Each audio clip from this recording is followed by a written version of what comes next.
So hi, welcome to Good Noise Podcast. We're here with Tino from the Cryptics. We're going to ask him some questions today. I'm going to start. What inspired you to start the band? Uh, well, I had started playing bass when I was in like seventh grade, and just from listening to punk music that I liked, and just quickly had the urge to do it myself, and really nothing more than that. Just loved it as soon as I started playing. Okay. Oh, that's fair. All Yeah. right, good. So what would you say your writing process is like? Uh, the riff, two ways. The riff either just comes into my head when I'm doing something that's not even close to playing music, and then I quickly have to like get to a guitar and record it before I kind of forget what it is. Or I will grab the guitar and just start doing something, and if I do something I like, I just document it or I record it, and it's that's how it goes. And then I demo it out. Once I get ideas I like as a whole, I demo it out and basically complete it, and then I present it to the band, and then we build that from there. We add more ideas from there. Okay. Okay. Um, Awesome. so I saw that you guys said you just finished writing a new album. Can you tell us anything about that? It's an album we've been playing together at practice since like late last year, early this year, and we finished recording it right before we left for our last U.S. tour, which is in February. And we're just putting the finishing touches on it now. It's definitely it's a little different in sound. You can hear, some, it sounds like a Cryptics record, but it just pushes things a little further in the direction we want. Okay. Exciting. Yeah. Do you guys have a set date for it? Not even close yet with everything going on right now. I mean, we know for a fact we're not going to release it until we have tour dates plotted out to support it, and like we're so far from being able to do that right now. Yeah. We're getting everything ready in the meantime. We're going to be filming, where we actually have started filming some of the music videos. We have a lot of videos to film and a lot of mixing to still do. So we're really going to tackle that and get everything ready. So when things do open back up and people are comfortable again, we can just jump right to it. Okay. Yeah. That makes plenty of sense. Yeah. Excited for you guys. That's awesome. So, speaking of albums, how do you feel about the reception to your newest album?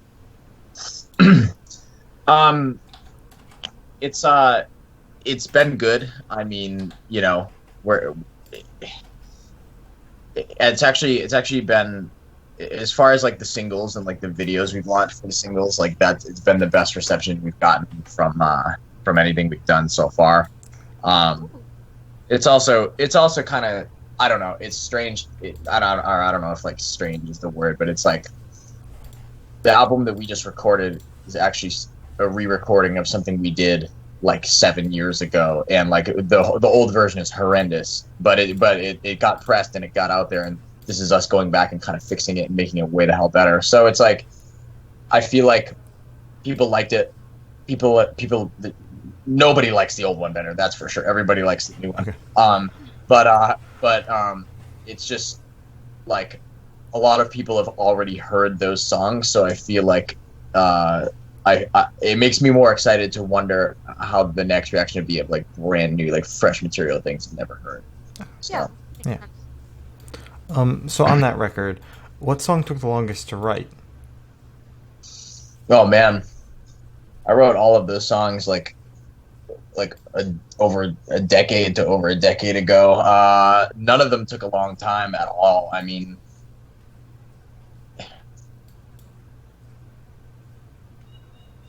maybe Flat World, because it's the longest song, but I mean, I'd say a song called Flat World and a song called Mystery Line are like the two that, like, I zoned in on parts more because they're longer and they have more to them. But outside of, and even those didn't take very long. It was, I spend a lot more time on music now, producing and getting fine detail done way more now than I did back then. So it didn't really take that long. Okay.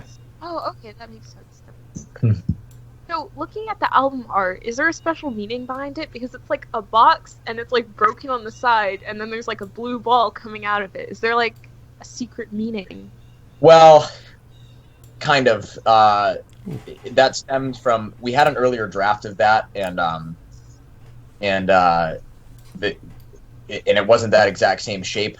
The bass player on that record actually pointed it out that the original shape looked too close to Pink Floyd, and I'm like, holy shit, that looks, because it was more triangular, and it looked, I was like, oh my god, I'm so glad you pointed that out, because I wouldn't have noticed that until it was too late. So we got this new shape, and to me, it symbolizes like breaking out. You know what I mean? Like, most people are living inside that box. We don't. We as a band and individuals, we make very different decisions and live a very different life than like most people we know. And we, not to sound lame, but we kind of, especially getting the ages that we're starting to walk a path that like a lot of people just don't. And it's I think it kind of symbolizes the few that are kind of doing something different. That's what that logo means to me, at least. Okay.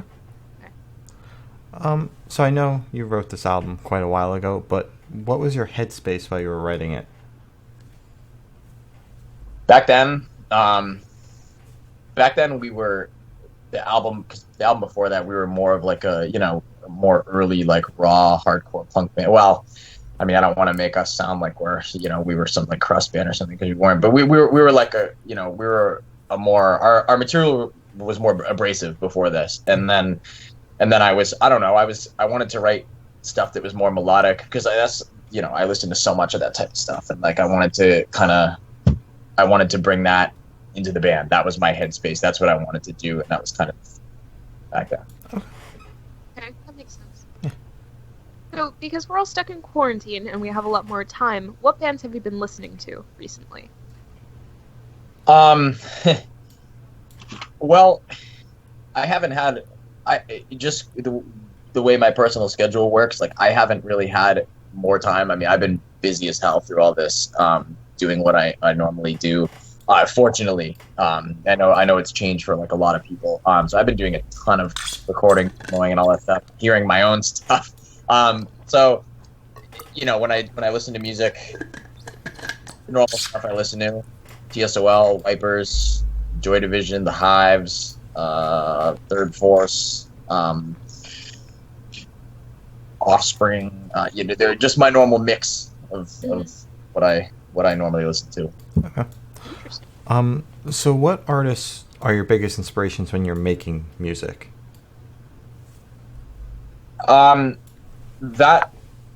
answer to that definitely changes over time. I think it does with everybody. It depends what you're making currently. I would say for me currently, like I'm working on, I'm essentially working on our next 3 albums right now. Oh shit! Oh wow, 3. Yeah, two. What? So one is completely recorded. We're just putting the mixing on, which I told you about. The next one after that, I have done. It's demoed out. I just got to give it to the band in like one, and then right now, like today, the one after that, I'm putting the final touches on all the bass. I've got all the guitar and drums done. So it's getting really, damn busy. So yeah, that's what I'm saying with this distancing thing hasn't meant shit to me, because I'm just working harder. You know what I mean? Yeah. So to answer your question, for God, what are my main influences coming from? Like I would say like REM, Joy Division, The Wipers, like TSOL, Hives, like kind of like a mix of all that together is kind of like really where I'm coming from with this future stuff. Definitely a lot different than what we've done. Okay. Interesting. Also, congrats on like the 3 albums. That's a lot. Like that's huge. I just wanted to say that is. Thank you. I appreciate that. Of course. So we heard that you had the chance to finish 1/3 of your like massive U.S. tour. Is there anything you can tell us about like the tour life of doing like shows back to back to back, like every night? I love it. That's where I feel most constructive. I mean, I just have I love to play and meet people and bring our music directly to people. That's where like I'm the happiest, and like where I feel like that's the only reason I feel like I even make sense to be breathing. So I like to, whether that's 5 people that like it or 500 people that like it. I feel great every night doing it, and so for me, it's no hassle. For some other people, they find touring to be taxing and hate it and all that stuff. I'm like the total opposite. Like I'll go like 100 days or 90 or whatever, 80 or 90 days, and like it's great. Okay. Oh, that's good. Huge. So do you have any pre-show rituals? It depends how on time we are. Okay. That's fair. Yeah. Which we've been getting a lot better about in recently. We've starting to take that a lot more seriously. We like to just make sure everything's done right, get there early, set up, sound check if applicable, get the merch ready, and then I mean, ideally you like to kind of warm up but I mean, when you're showing up like at the time doors start in New York City, rolling up with a trailer or something, you don't really have time for all that stuff. Yeah. And, the place has no green room or something. You got to take it day by day. But that's the the normal ritual. If possible, is like take time, warm up, get everything like super ready, and it's a challenge. Mm-hmm. Yeah, all right, that makes sense. So, do you have top 3 songs that you like to perform live? Oh, I'm a fan of rotating what we play constantly, although that is definitely not always possible. But Mystery Line, that's definitely my favorite one that we have right now for sure. What else do I? Leads to Betrayal, I say, would maybe be a second one, and One Player Game. I really like to play that. I mean, I like to play them all. So. Okay. Yeah. All right. So, what is your dream venue to play in? The largest one possible with people in it. Okay. I would love to, be it, whatever support or anything like that. Like I obviously I would love to play some of the larger venues, like maybe the Boston House of Blues or the Hampton Beach Casino Ballroom here in New Hampshire, or like, if we're talking crazy, like dream, like TD Garden or something. I mean, that'd be insane. But those just, I don't know, like the more people, the better. Okay. Yeah. Yeah. I get that. Just as many Dude, people I as hope you get to possible. play those. Yeah. Yeah. Hope you get there, man. That's crazy. Thank you. So, where do you see the band in the next 5 years? That's an important question. That, the best place we can possibly be with what we've got, and that's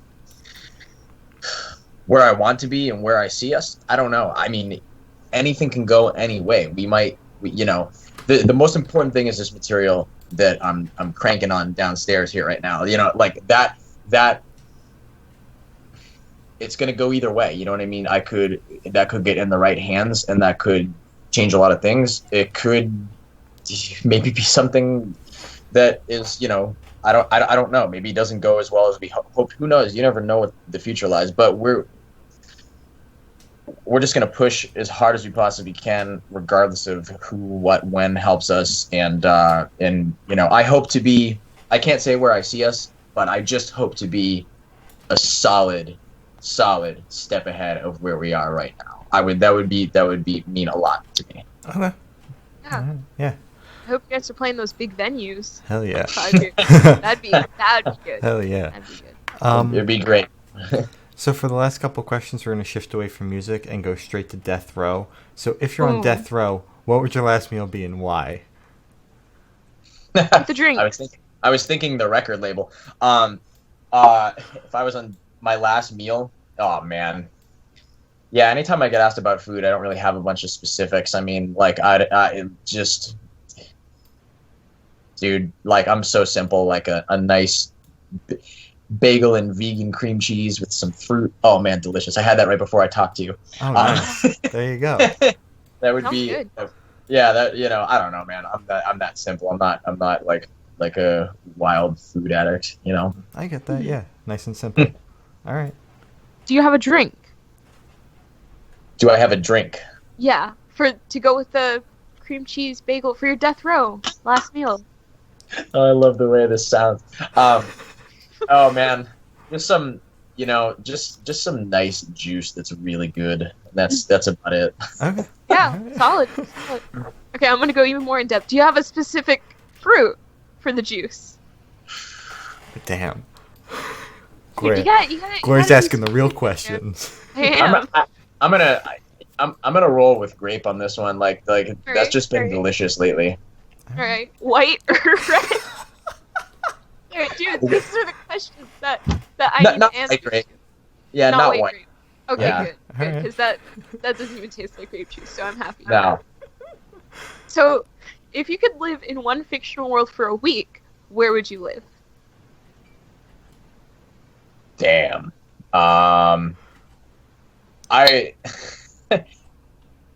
my non-musical answers are so goddamn weird, and you can tell that not much up here has evolved since the 90s.